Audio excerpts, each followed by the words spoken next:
Before we dive into the field of forensic science and forensic work, I want to make it clear that the content provided here is for educational and informational purposes only. The topics we discuss often involve real-life criminal cases, and forensic techniques that use forensic knowledge. We encourage hosts and thoughtful discussion in the comment section. Any inappropriate or disrespectful comments will not be tolerated. Thank you for joining us on this educational journey into the world of forensic science. Hello everyone, welcome to the forensic world.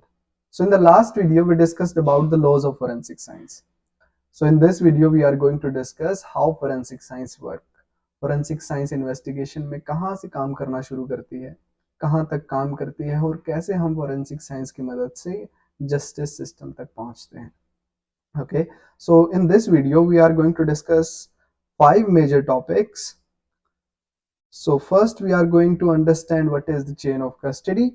Second, we are going to explore some evidences and sources of evidences, basically कि कौन कौन से source होते हैं जहां से हम evidences pick up करते हैं.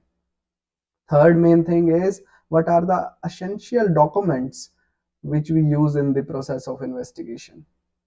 Fourth one, how forensic report impact the judicial system.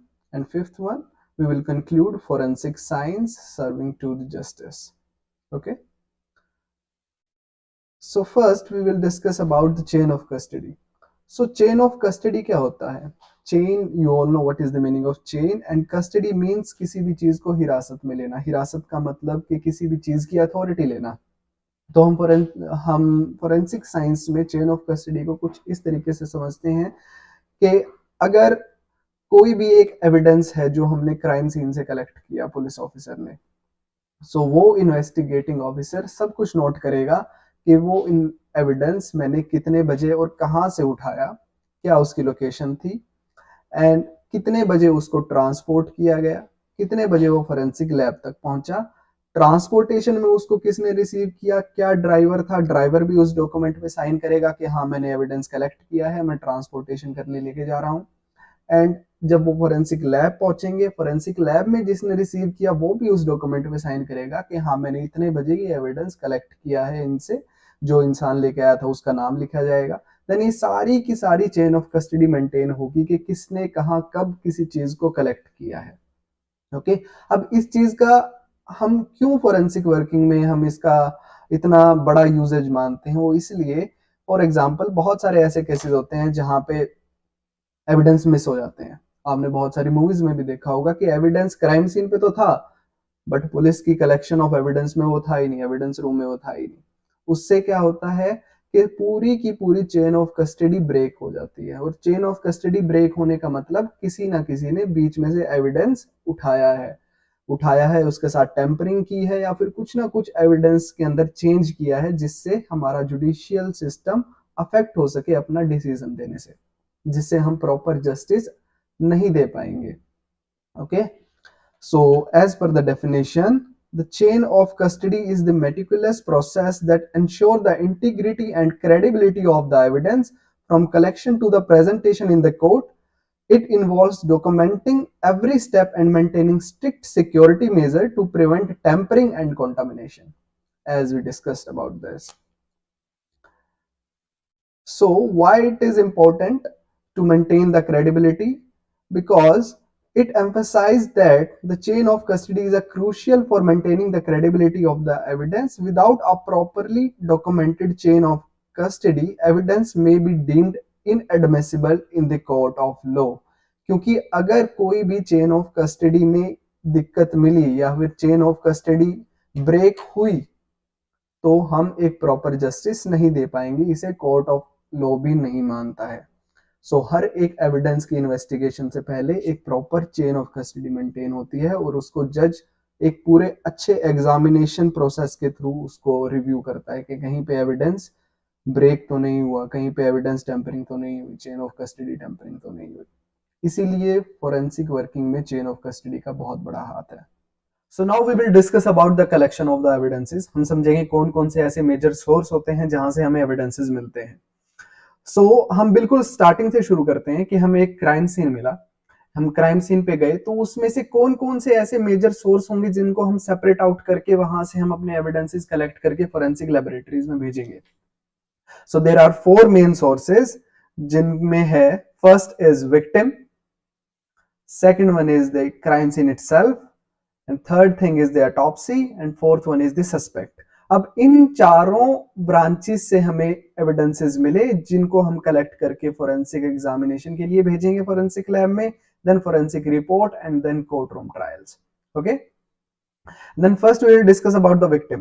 So victims, evidences from the victim such as the medical record or personal belongings often holds a key role in the solving cases. अब victims हमें दो type से मिल सकते हैं, या तो वो इंसान मर गया है या फिर वो अलाइव है. Okay, in the case of dead तो ये डायरेक्टली चला जाएगा अटॉप्सी डिवीजन में. अटॉप्सी डिवीजन में जो फोरेंसिक कोरोनर्स होंगे, हमारे फोरेंसिक पैथोलॉजिस्ट होंगे, वही इसके साथ डील करेंगे, जो में भी हम अभी आगे पढ़ेंगे. But in the cases of alive, अगर वो इंसान जिंदा है, for example in the cases of rape and violence against the women, then उसमें जितने भी एविडेंसेस हमें विक्टिम की बॉडी से मिल सकते हैं, नेल स्क्रैपिंग है, स्वैबिंग है फ्रॉम हर प्राइवेट पार्ट्स, उसके क्लॉथिंग है, उसके हेयर सैंपल्स है, उसका सलाइवा सैंपल है, डीएनए सैंपल है, ये सारी की सारी चीजें हम विक्टिम से कलेक्ट करेंगे ताकि आगे जाके फर्दर इन्वेस्टिगेशन में हम उसको कंपेयर कर सकें. Okay, then second thing is the crime scene. So from the crime scene are where investigation begin and physical evidence is found. There can be provide a crucial clues.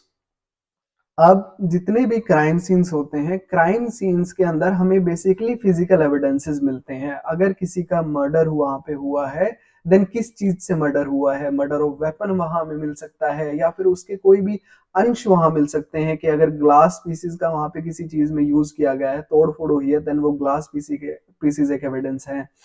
या फिर अगर किसी के फुटप्रिंट है तो footprint एक physical evidence है. तो ये सारे के सारे जो मोटे मोटे एविडेंसेस हैं वो हमें क्राइम सीन से मिलते हैं, जो कि पुलिस वाला या फिर इन्वेस्टिगेटिंग ऑफिसर वहां से कलेक्ट करता है.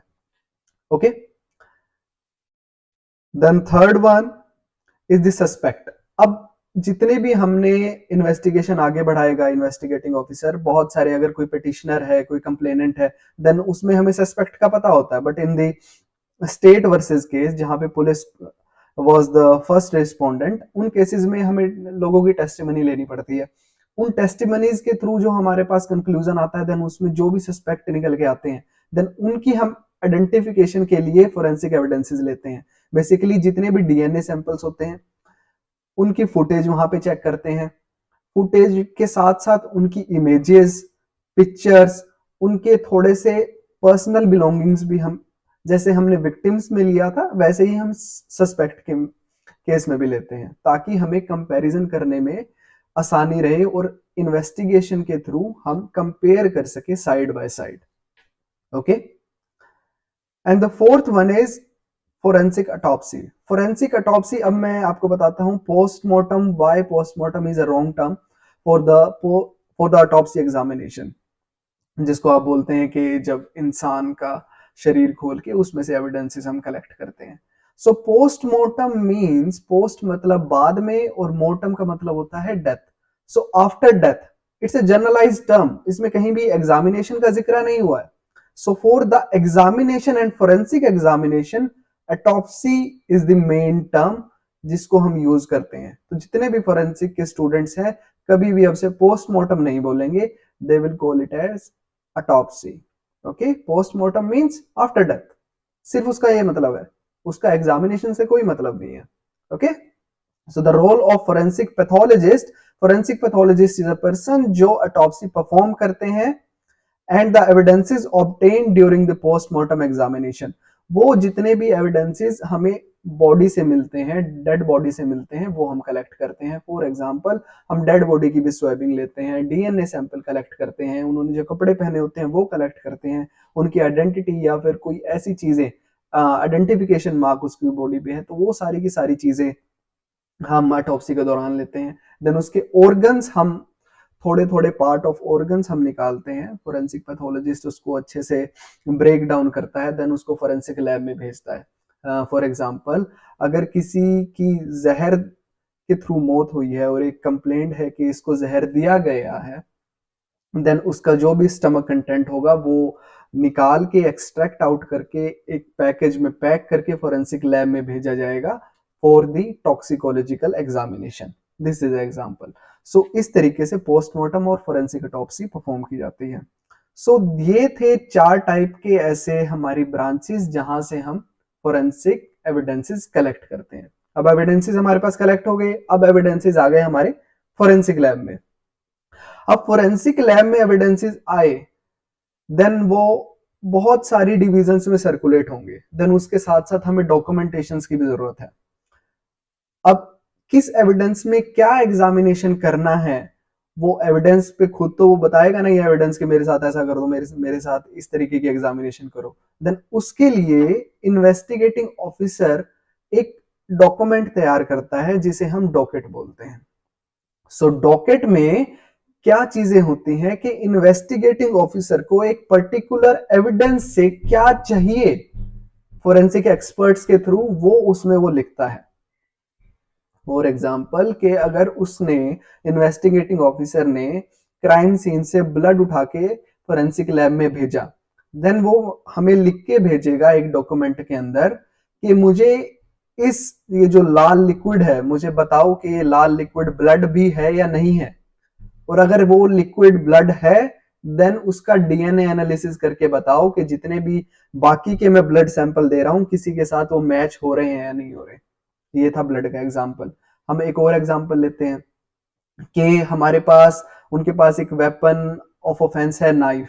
उन्होंने नाइफ फोरेंसिक लैब में भेजा। अब फोरेंसिक लैब में नाइफ भेजने के साथ वो एविडेंस रिक्वेस्ट में लिखेगा, एनालिसिस रिक्वेस्ट में लिखेगा कि मेरे को ये एविडेंस का एग्जामिनेशन करके बताओ कि इसके थ्रू स्टैबिंग हुई है या नहीं हुई है। अगर हुई है, देन हाउ मेनी टाइम्स और कितने लोगों पे हुई है। जो भी उस केस की इंक्वायरी होगी उसके थ्रू वो क्वेश्चन पूछेगा आपने, ताकि इन्वेस्टिगेशन में एक पर्टिकुलर कंक्लूजन निकल सके और इन्वेस्टिगेशन को आगे बढ़ाया जा सके। Okay, so these are called the docket documents. So docket documents में हमारे पास क्या क्या होता है? डॉकेट डॉक्यूमेंट्स में हमारे पास केस की इंफॉर्मेशन होती है। केस की इंफॉर्मेशन में बेसिकली एफआईआर, उसकी MLR, MLR means medico legal report, autopsy report, कि उसमें ऑटोप्सी रिपोर्ट में हम बताया जाता है कि कितने समय पहले इसकी डेथ हुई है, ऑटोप्सी हॉल में आने से किस वजह से इसकी डेथ हुई है, क्या कारण थे, और कितने ज्यादा फॉरेन एविडेंसेस इसकी बॉडी के ऊपर हैं। ओके, चेन ऑफ कस्टडी पूरी मेंटेन होती है। चेन ऑफ कस्टडी के एविडेंस पहले किसके पास था, पहले किसी और के पास था तो उससे इस रिसीवर के पास कब पहुंचा, तो सारी की सारी टाइमलाइन एंड जो जो अथॉरिटेटिव पर्सनल इसके साथ अटैच है सब कुछ चेन ऑफ कस्टडी में लिखा होगा। Then evidence inventory, evidence inventory में इसका कौन सा प्लेस है, जितनी की जितनी हम मैं एक केस से रिलेटेड अगर 10 एविडेंस भेज रहा हूं तो 10 के 10 एविडेंस की उसमें लिस्ट होगी।